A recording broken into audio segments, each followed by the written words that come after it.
Alright, another draft physics video presentation.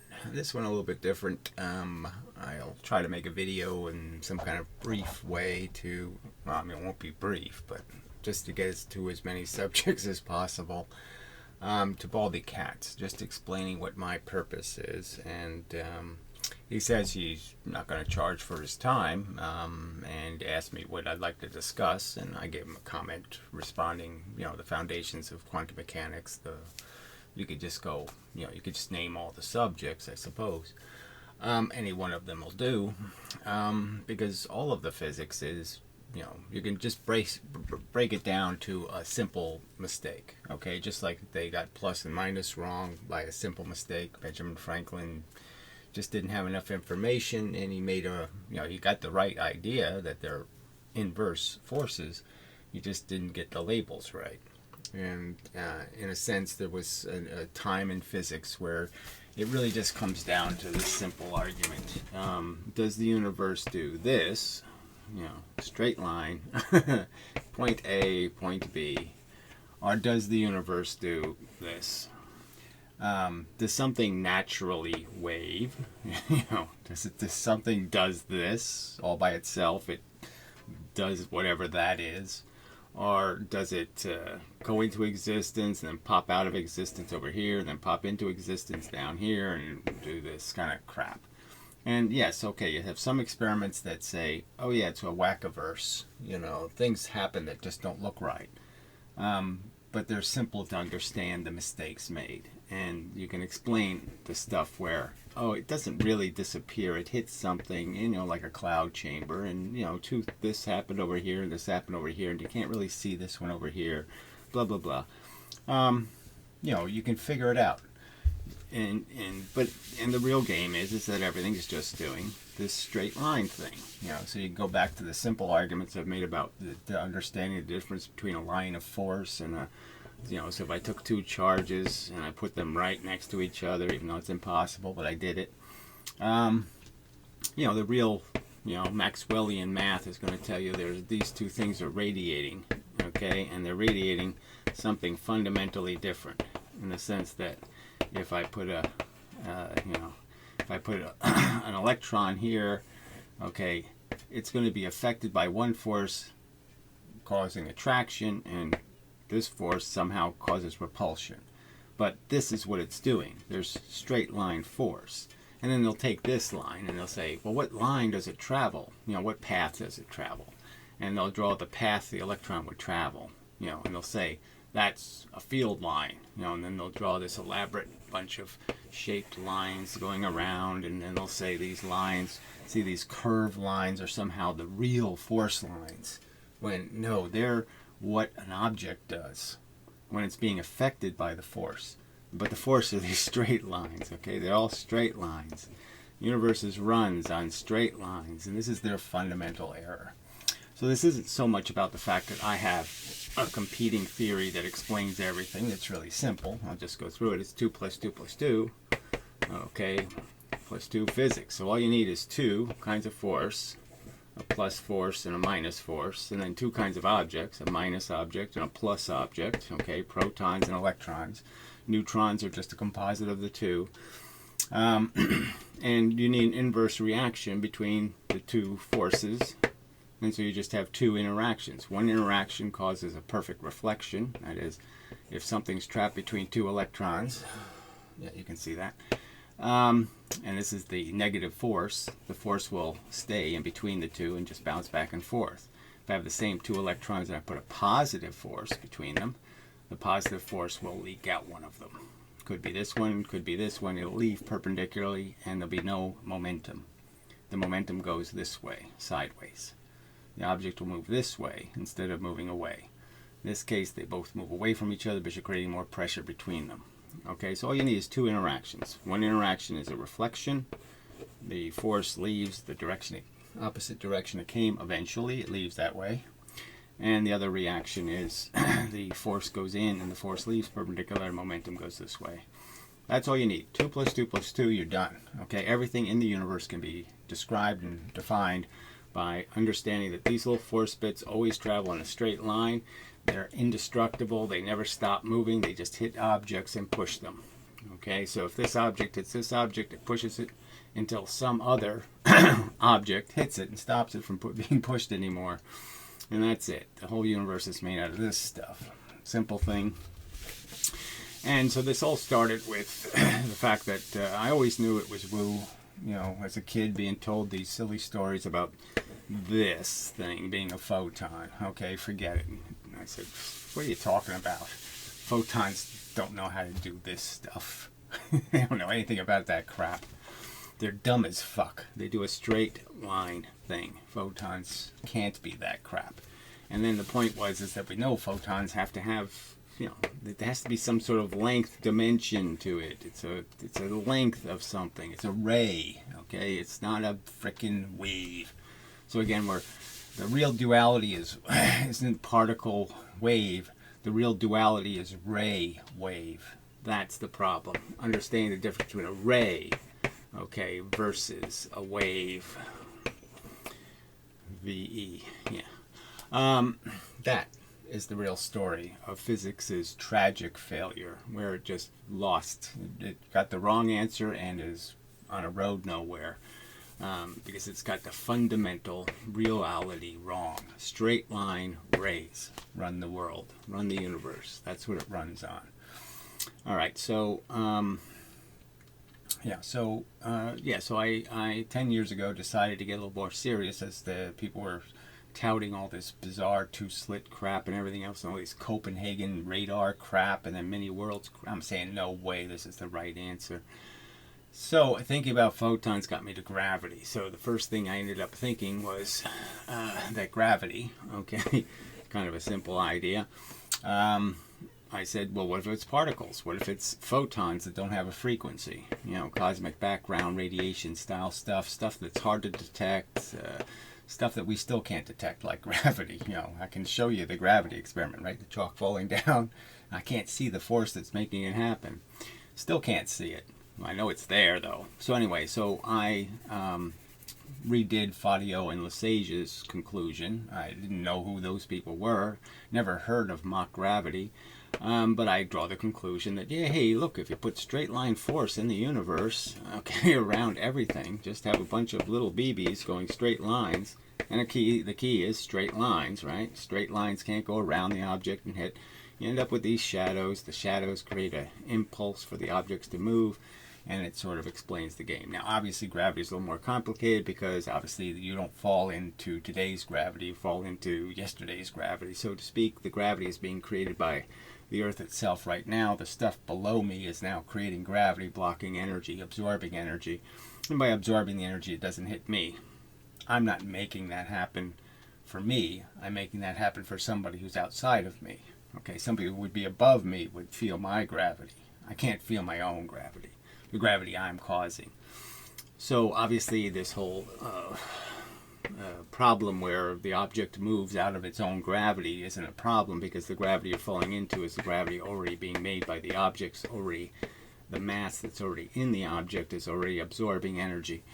And it's this whole idea that you can see when something absorbs energy coming towards you, energy that would have hit you and it doesn't hit you, that you're going to know about. But you're not going to have any idea when something absorbs energy going the opposite way. You have no idea that happened, and you don't care, and you're not going to feel it. And so obviously it just becomes this idea of a pull thing, because that's the only part this part can see. All this can see is the absence of force. It can't see the absence of force. It's shooting away from itself. It only sees what light hits it. It can't see the flashlight it shoots at the rest of the world, so to speak. So it only sees it one way, and that's why there is gravity. And so there's a simple explanation. Particle model can work. The drag subject's a little more complicated. I'll just give you the simplest answer, is that your regular physics doesn't really think about these kind of experiments. But what if I could make a box in space and it was perfect, no friction, all that kind of stuff, and I put energy in? Leonard Susskind even talks about this a little bit, in the sense that you can have patterns that start with even, odd, even, odd, even, odd. Okay, or you can have a pattern in quantum mechanics that starts odd, even, odd, even. And even though those patterns over time would look exactly the same, this is important, which way they started. So if you start with momentum this way, you can understand that the box would move because it got hit, okay, and it moves to a new location while the energy is going this way because it's reflecting, a perfect reflection. And so then when it hits here, it stops moving. So it's moving and then it stops. It doesn't go backwards. It just stops. That's the equal but opposite force. So what happens is while it stopped, this goes forward and hits this side again and moves it again. All right, so then it starts moving again, the box, and then and it stops. And so this thing jerks its way through space forever. And you could argue that any drag just narrows the size of the box, makes it a smaller box.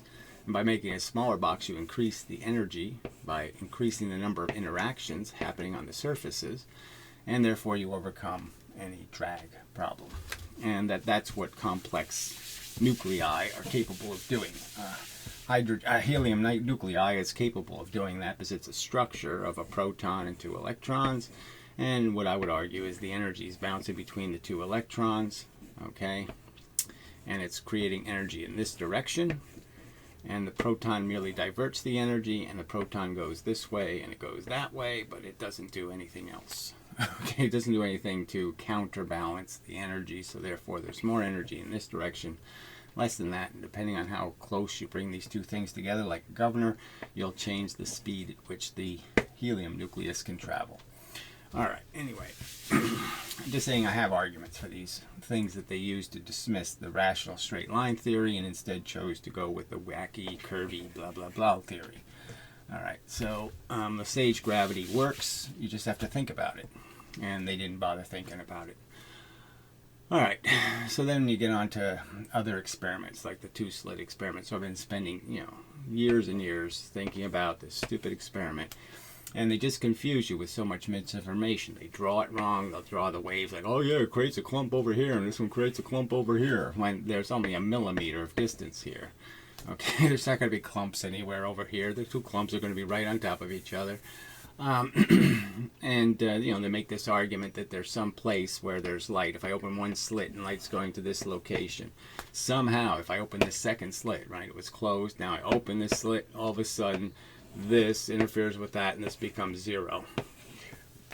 Now I'd argue they have no experimental evidence actually proving that. It just looks like it because, the truth is right next to it gets 4 times brighter. So obviously this getting much brighter makes this look a little darker, but it doesn't actually get darker. So the whole canard is just that. It's a canard. People have been fooled by the bullshit. And so I've, through all this work, I have come to the rational conclusion, which is knowing that first there's no consistency. So my first question to you is well, why does Huygens do 2 waves in the single slit, and then Huygens only does 2 waves in the double slit? So how do you get away with that? You have a double slit, and there's only 2 waves, and there's 2 waves in the single slit. That doesn't make any sense. And you change the variable in the math from the openings, the width of the opening, right? This is D. And all of a sudden D now becomes the width of the impediment. How does that make any sense mathematically? Mathematically, you're talking about an opening and then something that's blocking the light, and you're saying, it's the same variable. Obviously, there's something wrong with that equation. There's something wrong with that formula. There's something wrong with thinking of it that way because it just doesn't make any sense at all. So, through years of this analyzing the bullshit, all the distracting misinformation about detector experiments that never happened, all the other crap they say, you find out that, the abstract complex math, that is the math that's called diffraction math, okay, what it actually does is it takes this distance and this distance, okay, and those are the relevant conditions. And so they're taking vectors from these 2 points and vectors from these 2 points, okay, to decide how to mathematically understand. And if you do that, you can understand that the Two Slit Experiment is easy to understand. There's no confusion about what's creating the bars, right? So with the 2 slit is, bars and then nothing. The big thing of the 2 slit is the fact that you have these big empties here.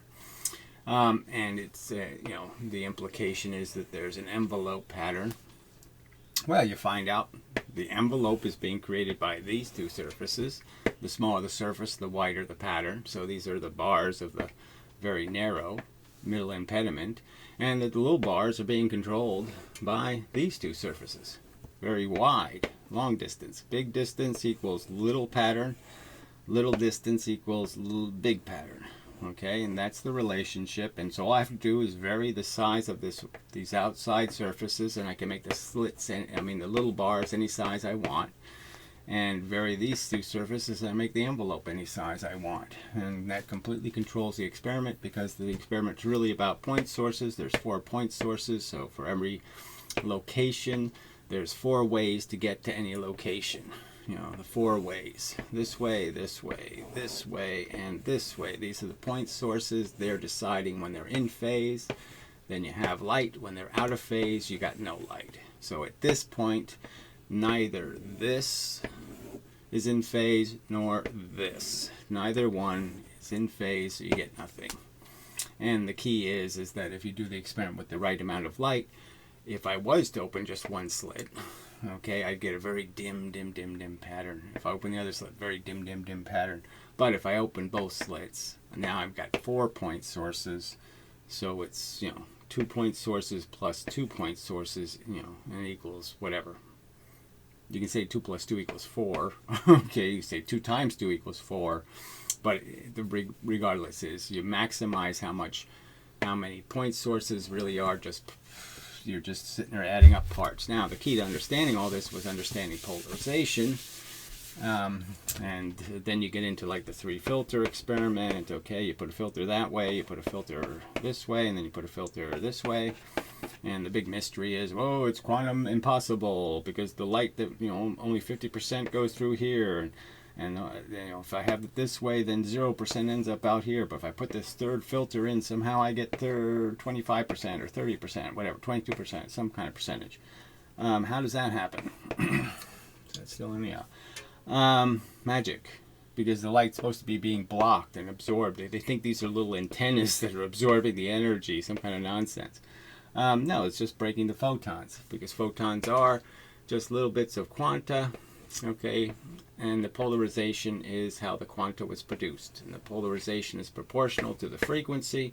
So when you say something has more energy because it has, a higher frequency, well, it also has a much narrower polarization. The polarization of red light is like that. The polarization of blue light is like that. That means all the blue light is hitting a much smaller surface area than the red light is hitting.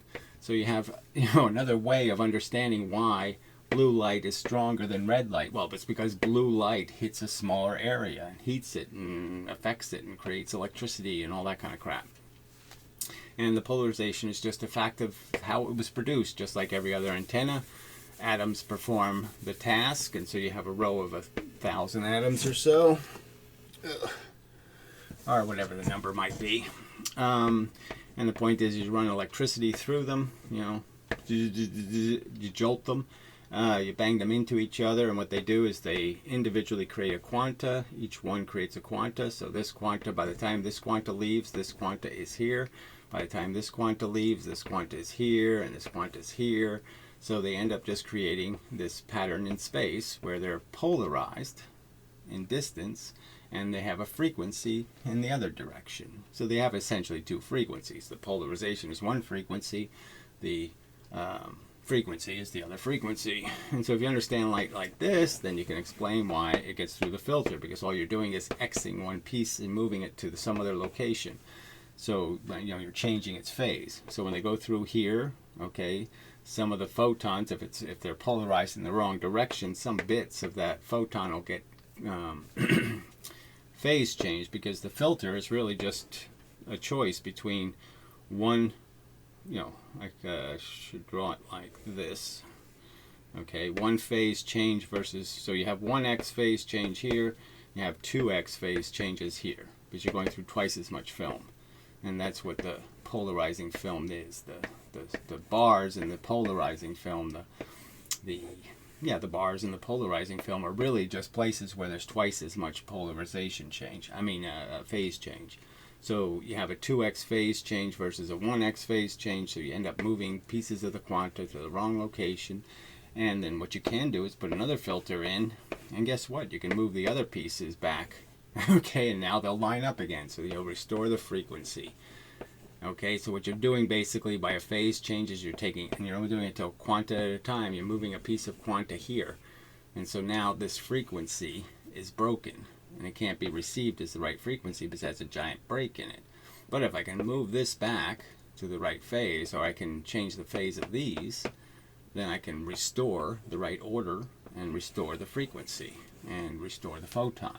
So all the photons get through the material, most of them. I mean, it's transparent. They're just out of phase. They're broken. And all you do is reconstruct them. So it's never destructive interference. It's always constructive reconstruction. All right, so the polarization experiment explains it. So back to the two slits. So I'm just saying the same theory works for both things. The two slit is really about surfaces.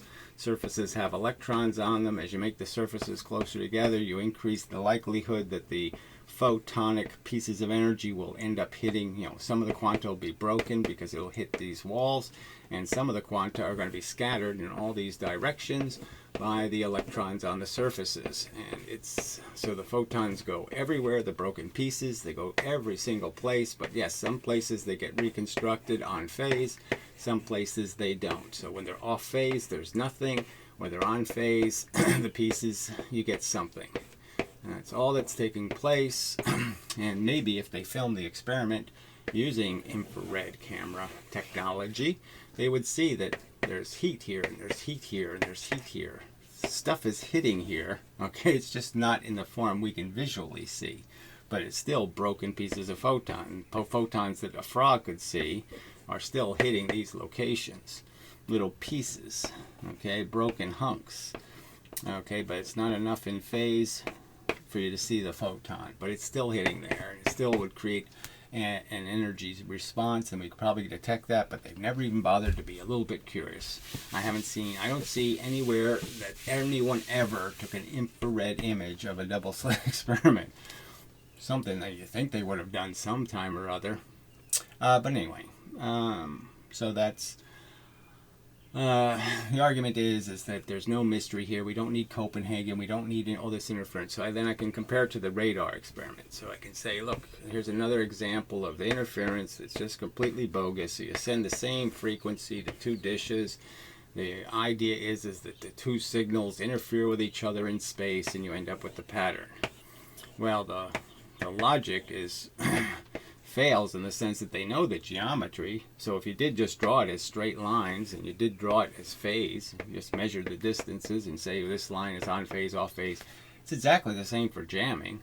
There's no reason to think anything needs to interfere at these locations. It's the same as jamming. When there's two of the same signal, okay, being sent out of phase. So if you send this to a radio receiver, the radio receiver is going to see this. It's going to combine the two signals, and it's going to look like this frequency. It's not going to look like this frequency. So when you take two radio signals that are the same frequency and you put them on top of each other out of phase, your radio will not receive either one. Okay, neither one will be detectable because we have to tune the receiver. Okay, we can't just receive the energy.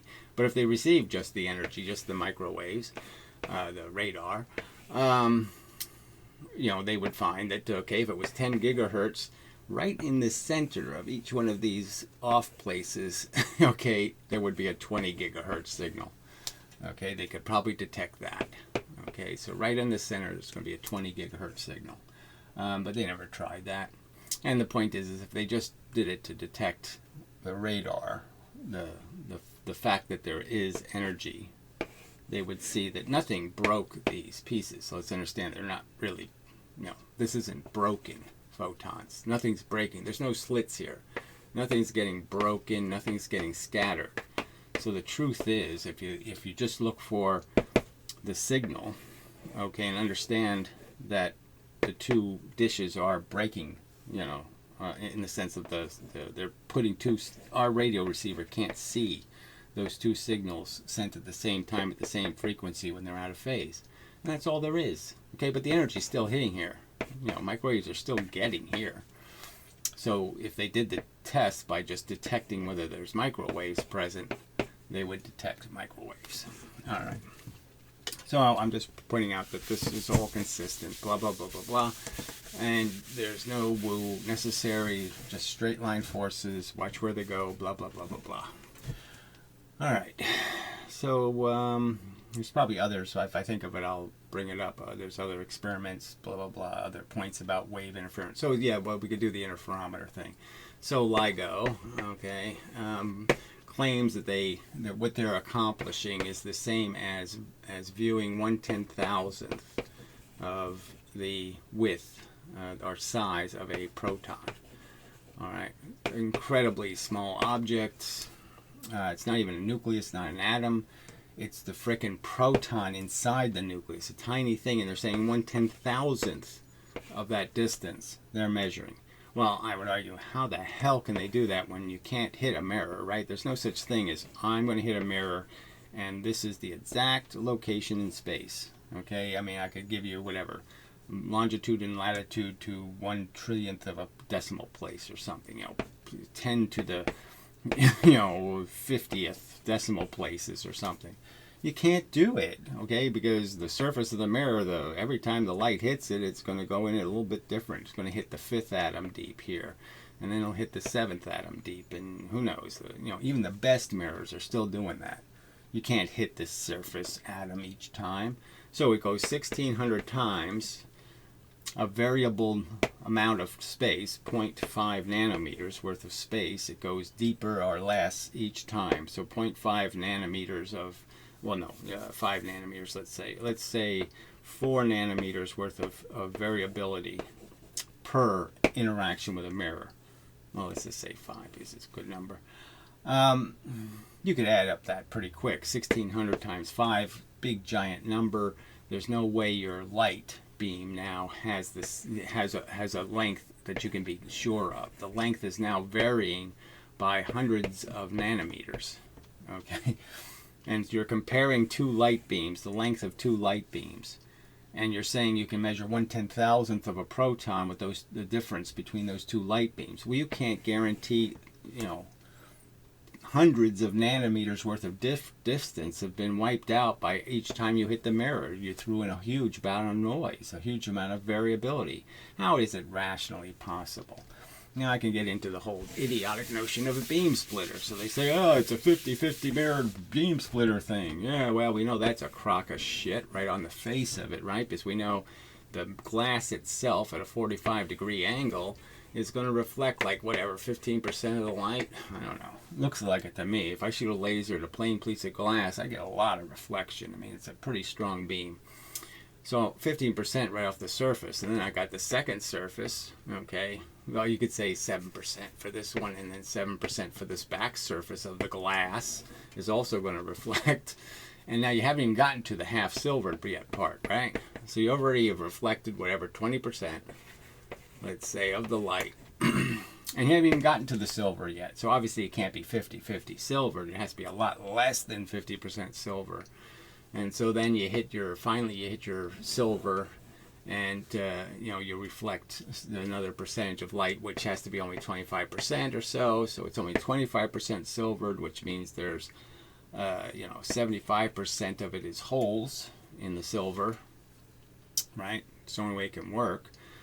So the other 50% of the light goes through the holes. Well, what's a hole mean? Well, that's a small aperture. That means the light's going to scatter. It's going to diffract.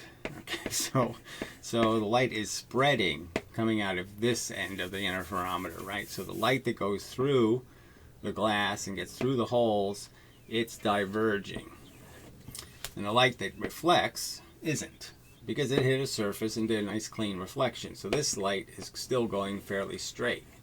So this one goes through 1,600, well, 800, whatever, no, 1,600. 1,600, okay, bounces back and forth between mirrors before it comes back into the system. And this one's doing 1,600.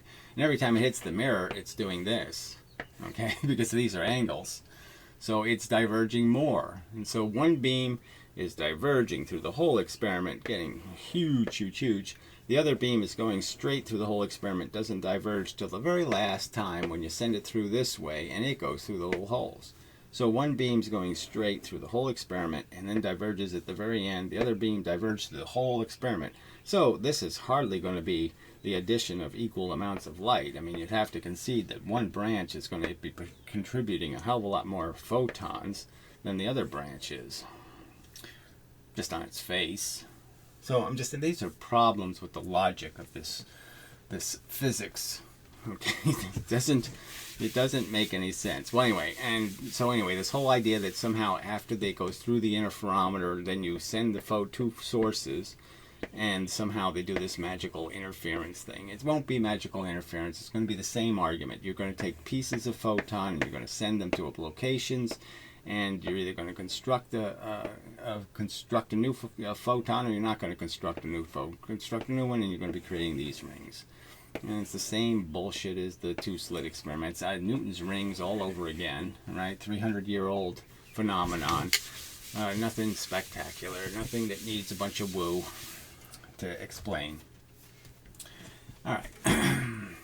So, obviously I'd say bent space. Obviously bent space, the simplest argument you can make is it's a vacuous, empty, nothing.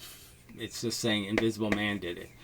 All right, an invisible magical force makes things move towards each other. Somehow the electrons and protons know the space is bent, and they know they're supposed to roll into the bent space. You know, bullshit. Silly answer. Doesn't work in 3 dimensions.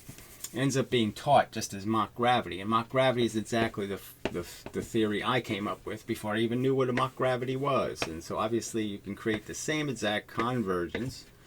Okay, anti-divergence, as Susskind would say, the same exact theory. So Susskind teaches it as a waterfall that produces an infinite amount of water into the universe, and that each object has a drain in it, and the water drains into each object, and everything gets caught in the flow of the water into the drain.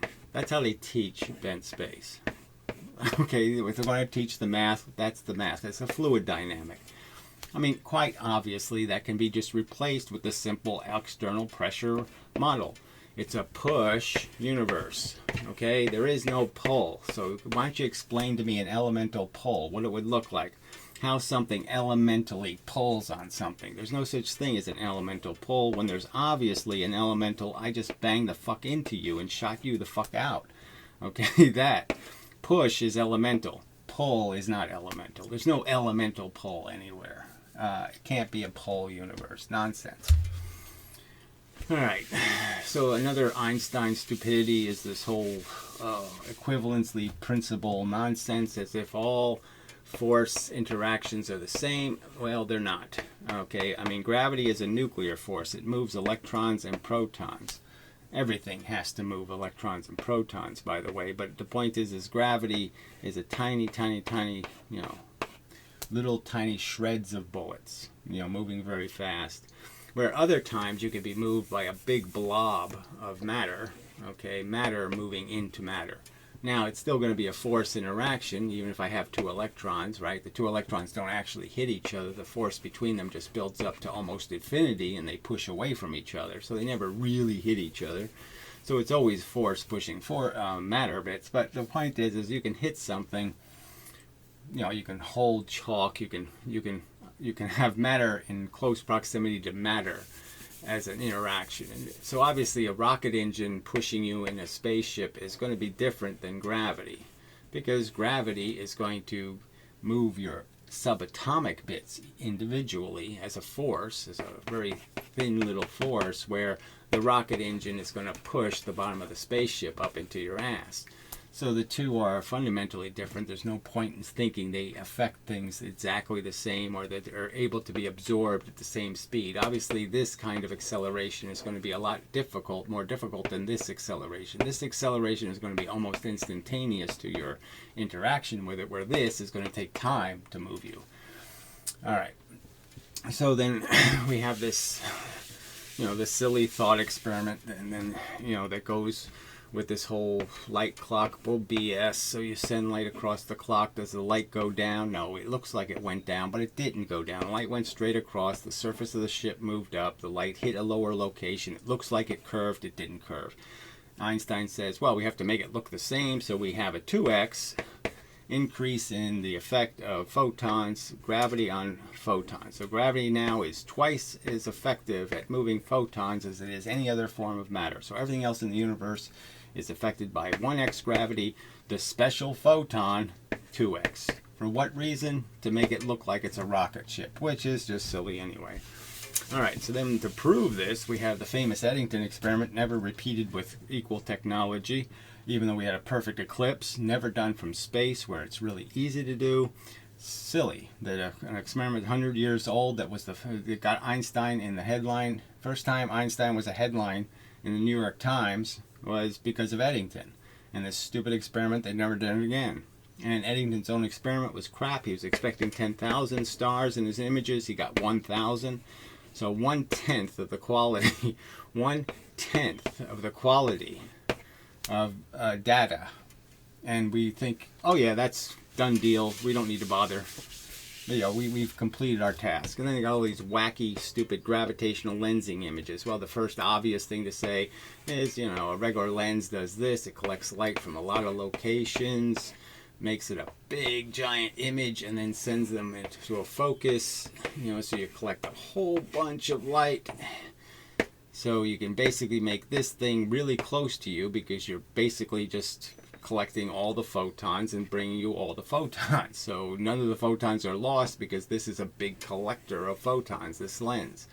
Well, the gravity lens, unfortunately, isn't shaped like that. It doesn't do that, okay? It doesn't focus, and it doesn't collect. So it's the wrong shape. It's the exact opposite shape. So you can't magnify anything with it, okay? I mean, a gravity lens bends the stuff coming the straight force. It bends the most, and the stuff it needs to bend a lot to get to a focus, okay, it bends the least. So how can it ever get light to you collected? Okay, it's the wrong shaped lens. And then they have these, oh look, it's an Einstein ring, or the piece of an Einstein ring. I mean, the geometry is never even spherical, which doesn't make any sense. If it's enough gravity to bend light, then it's enough gravity for the objects themselves to be pretty, you know, moving pretty fast right into each other, collecting into a solid gravity. And when you have a lot of gravity in a location, it becomes very spherical very quickly. That's why all the planets are round. So you shouldn't have any of these uneven circles. You shouldn't have any of these asymmetries that are all over the place in these lensed images. And what you especially shouldn't have is galaxies where you can see, oh, here's a bunch of stars in different locations. Okay, that is impossible because there's no rational rule that would get it to a focus here. Again, this star's light is going to be bent more. This star's light's going to be bent too little. It can't rationally work. You can't get it to this focus. You can never see it from this location. Even Einstein stated, okay, he said the words, there's such a thing as a ring, but it would be micro thin. It would be so thin, okay, so there would be so little light that you'd never be able to see it because it's only going to be a few photons thick. Because gravity constantly changes it. The inverse square law, R squared. So it doesn't matter where you are, it's changing all the time, getting weaker and weaker and weaker and weaker. And so you can't be in two different locations and pretend, oh, it's the same exact gravity. Well, it's never the same exact gravity. So the light's going to be bent differently in the two locations. So you can't see anything thick. And again, what's the rationale for this projection into a partial piece of the lens? You collect it in a partial piece into a bigger picture, and then you send the bigger picture to Earth? This doesn't make any sense, so it's mathematically nonsense. And so now they invented dark matter to say, oh yeah, well you can fix all of those lensed images by just pretending there's a bunch of dark matter doing it. I mean, just nonsense. Alright, so, what else do we need to cover? Jeez, yeah, I'm going through a lot. Alright, so I'll take a little pause and see if there's some other subject I want to just throw into this, brief outline. Alright, should be back. Better make sure. Yeah. Okay, so I guess I'll do a brief on entanglement. Okay, so the entanglement experiments aren't really something where they view entanglement, right? It usually has to do with sending light through a beam splitter that's spinning, you know, or some other kind of horseshit, and then you're polarizing filters and you catch more. So you're supposed to get 75% are supposed to be your results are one way, and instead it's 85%. And so therefore you've broken whatever his name is, his not allowed to do that law, and therefore there must be entanglement. The truth is this again gets back to these polarization arguments. So I'll just throw this one in there, right? If you have assumptions going in, but you never prove them, okay, that the filter is blocking 50% of light or diverting 50%, you know, based on some principle. So I've used the analogy of me throwing a frisbee through a jail bar, right? So here's a frisbee, I'm going to throw it through jail bars. I can throw the frisbee two ways. If I throw it this way, every single one I throw doesn't get through. So 0 get through. Perfect to 0. There's no way it can get through. If I throw it this way, I might think, well, it's going to be the other 50%, right? I'll get 50%, you know, if I 50-50 on how many I throw, 50 of these and 50 of these, the other 50% will get through.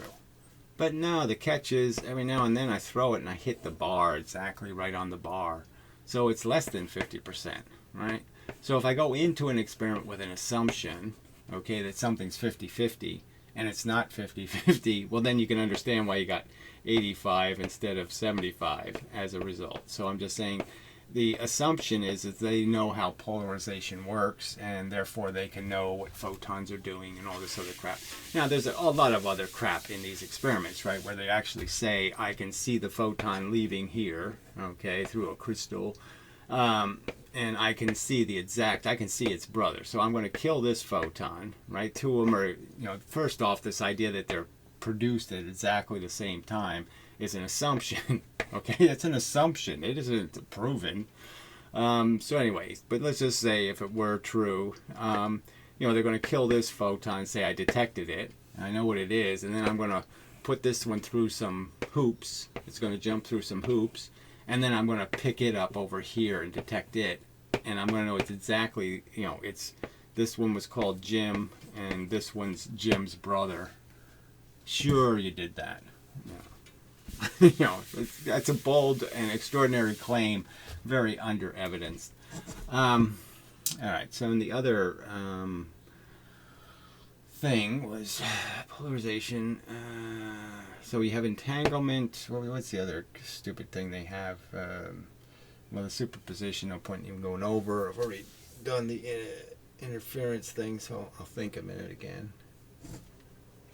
Well, I just thought of particle spin. I mean, they could, you know, they did this idea of they're going to give every particle properties, so they can put them in a table somewhere and say everything has these stupid quantum properties. So QM, properties of things called particles. They don't believe they're particles anyway, so it's all kind of bullshit. But anyway, they decided they're going to give everything one of these, how much they have of this thing. You know, charge, spin, all this kind of crap. So they've given photons some sort of charge. Well, I don't know what it is, half charge, half spin, half something. Well, anyways, but they've given it, you know, they've given it properties that there's no evidence the photon has. All the photon has is it moves the speed of light, it moves from point A to point B at a constant speed, and that's all photons are. They're nothing more. There's nothing more to them, except for the frequency, obviously. It moves at a frequency. And magnetism is moving the same exact speed, the speed of force, okay? And what you could say is it doesn't bother with this frequency crap, okay? It's just a volume of energy. So it doesn't care about frequency. Frequency is irrelevant to the magnet. And so it's just segregating based on electron force versus proton force, I would argue. So a magnet's just a filter. You're just taking energy that comes in from the universe that's both electron, proton, reflective, and you're just segregating it. That is, you're reflecting off one end all of the red, so to speak, and any red that goes into the blue ends up coming out the red, and vice versa. Anything red that comes into the blue ends up coming out the other end. So you're just filtering, and that's all you're doing. So you're just making purple light that the universe produces, purple, and you're just converting it, splitting it for the reds and the blues. And the reds and the blues inversely affect the red and blue electron and proton. So that's important. But there's no spin. All this stuff having to spin or to twirl, even the conventional notion. So yeah, I probably should do that simple argument. The idea of what an atom is, with the electrons swirling around, okay, in its cloud, which is just more bullshit. Okay, so you have protons and electrons in here.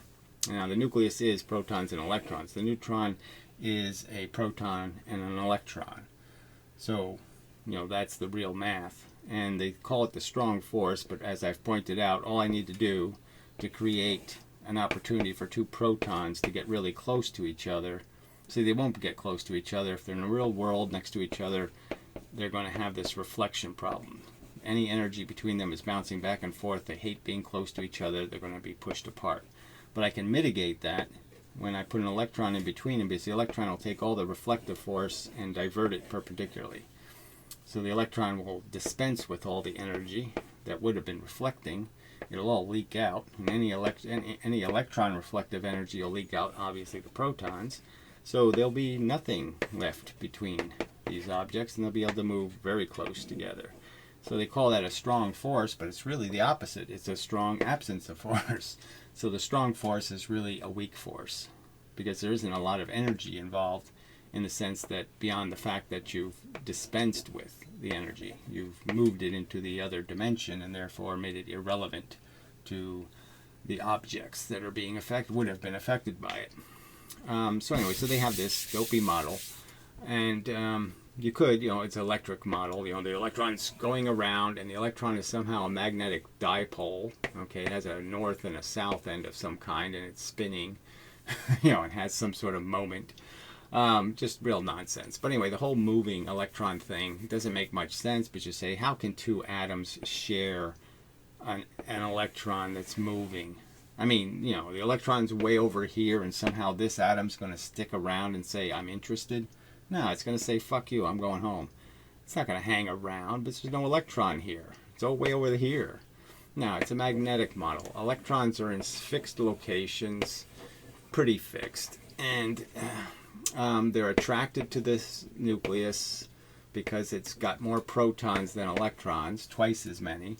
If you count the not twice as many, but 1/3 as many if you count the neutrons. So it's got more positive charge, proton charge, than it has electron charge. So yeah, the electrons are attracted in the sense that there's a vacuum being created. It wants to go there. But the truth is the electrons hate each other passionately. So there's force between the electrons that say we don't want to get any closer to each other. So if some electron wants to get closer, it can't, because it's going to get pushed away by the more force from the other electrons. So the electrons mitigate the force. They all communicate with each other and even out the pressure. So if you push it in, it's going to push back out again. You push it in, it's going to push back out again. And so you have a nice stable system, and then when they share an electron, it makes sense because they're actually sharing it. This electron is tied to two different nucleuses and two different arrangements of atoms, and it just makes so much more sense that they're actually sharing it. It's in a position. It's a magnetic thing. Okay, it's not just an electric thing. They're in stable charge positions, no swirling about going on, no whooshing, wooing, no 400,000 miles an hour kind of crapola. Okay, and a magnetic moment is what atoms have. Atoms can get fat. The two electrons can push out this way. Atoms can get fat. And when they get fat, it polarizes them. Okay, so yes, they can change their shape.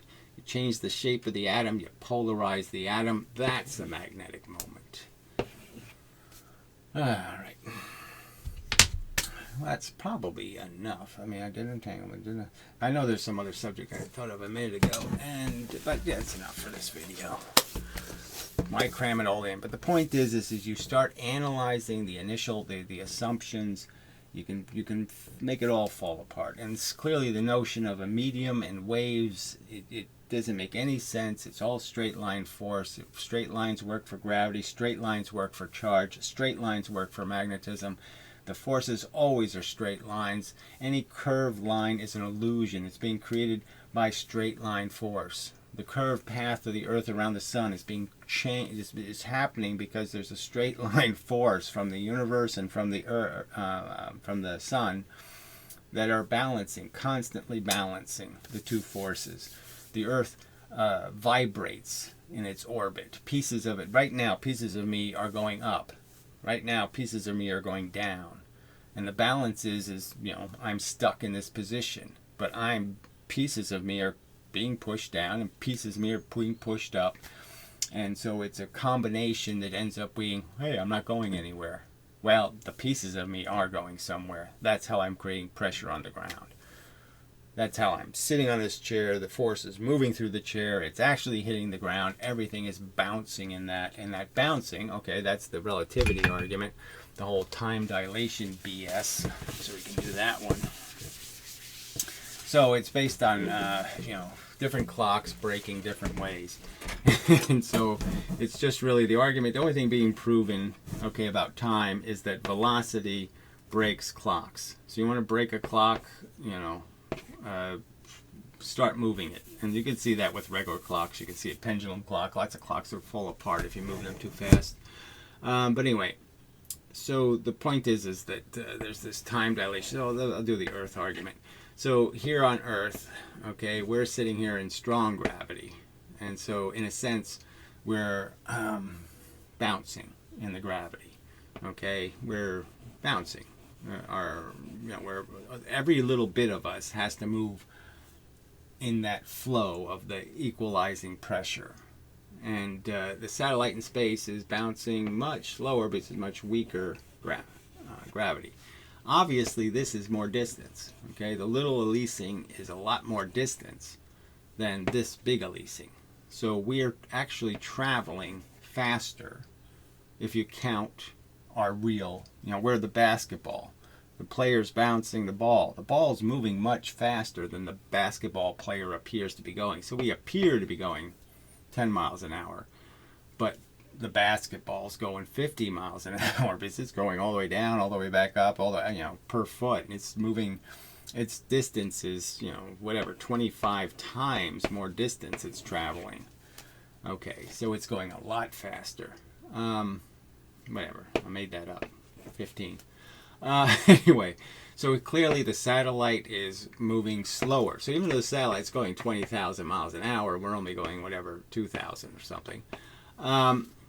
The fact is, we're in such stronger gravity, our basketball is bouncing a lot more. So we're actually, the actual distance we're traveling per molecule, the molecules inside of us are traveling a lot faster than the satellite. And therefore we have to, the satellite is the thing that's, we're the ones with the clock that's moving slower. We're the one with the more broken clock.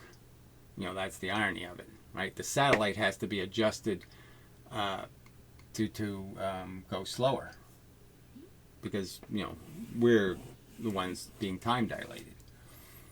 We're the ones cryogenically being frozen by our fast speed. So anyway, but yeah, the real argument is that they do this experiment with so that's the Earth example, but I mean let's take what's the theory for why does a atom decay? So here's an atom and it's going to decay, fall apart and break into two atoms. And so we can say, well, it happens one every 10,000 years, blah, blah, blah, blah, blah. Well, what's causing the decay? Well, you could say it's the external world, okay? You could argue that there's an environment, and every now and then this fluke happens, where you end up with an old faithful. You end up with a circumstance where there's something happens and it geysers up, and it's better to have something that happens quickly. I don't know what to say. I mean, there's probably some the law of averages. You could stick 1 million sticks of dynamite, and every one of them will have just a little bit chemically off, and it'll blow up, on its own. Anyway, I would theorize you can just use like a Star Wars metaphor. Okay, so Star Wars, you got to fly your ship around and you got to shoot your little torpedo into the Death Star. Okay, well the truth is that's what a decaying atom is. A decaying atom has, like, you could just say you could just argue that there's this circumstance where there's some point in time where force actually hits it at exactly the same moment. So, within, 10 to the, 50th again, decimal points.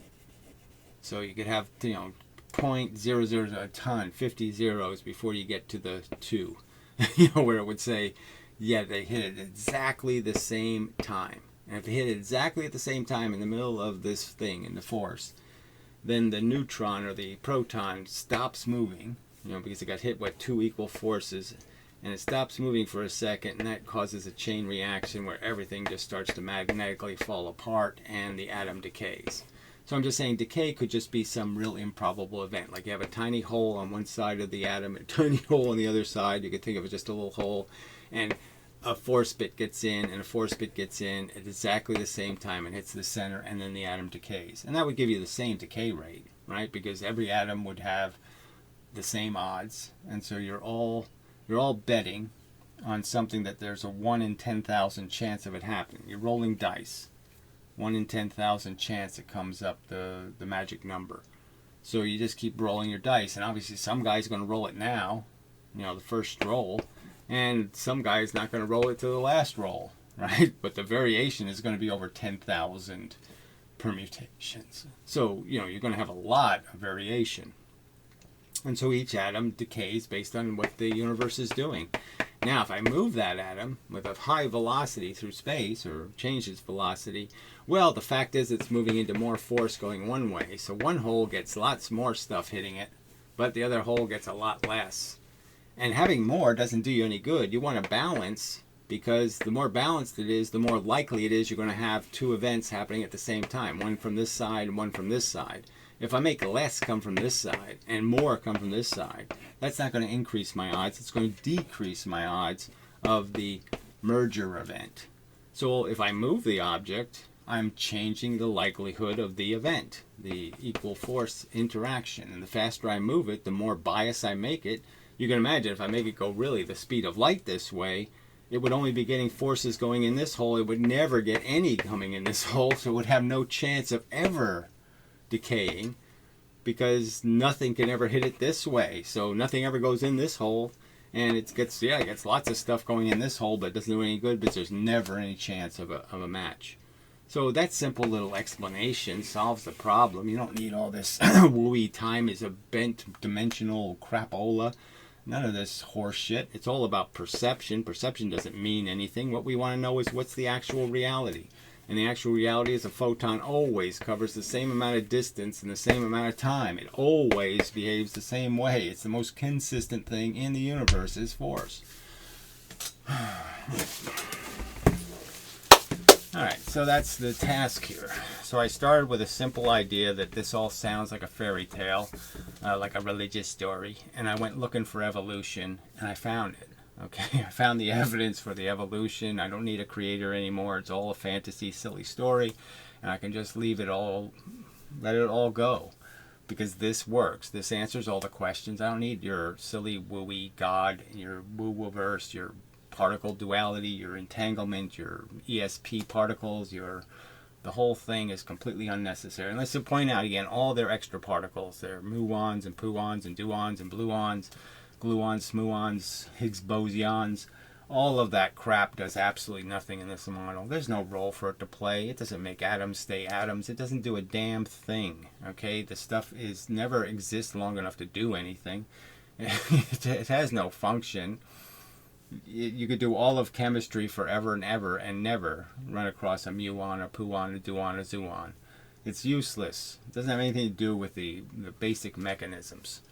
They're useless particles, and they have no function except as mathematical piles of crapola. So anyway, that's just sort of ad hominem. I mean, I didn't back that up with a hell of a lot of explanation, but I'm just saying there's just no role for them to play. There's no role for antiparticles in an atom. What is the positron doing inside the atom? Pretending? It's hiding behind something? What is it doing in the atom? It's not doing anything. What is the antiparticle to the electron, whatever that would be, right? Well, that's the positron. And then you have what, the negatron? I mean, you know, whatever. The whole thing is silly. So anyway, till the next time, such, enough of a video. So yeah, I think Baldy Catz is seems like a really genuine, sincere, nice guy. And yeah, I'd like him to up his game, and let's have a conversation about how flat your Earth is. Okay, instead of mocking flat earthers for believing bullshit, I'm going to try to mock you a little bit for why do you buy all this crap when there's so little evidence? Why do you watch your professors lie, essentially, about detector experiments and all kind of crap they never even did? I mean, there's no theoretical sense you can make out of any of it. You can't see an electron because electrons are smaller than photons, technically. The spread, the polarization of a photon is thousands of atoms. How can you hit something tinier than an atom, a lot tinier, with something thousands of times bigger, and say, I bounced a photon off an electron? No, the hell you did. I mean, it's on its face, theoretical goop. It's silly. Why do you fall for it? Anyway, till next time, such.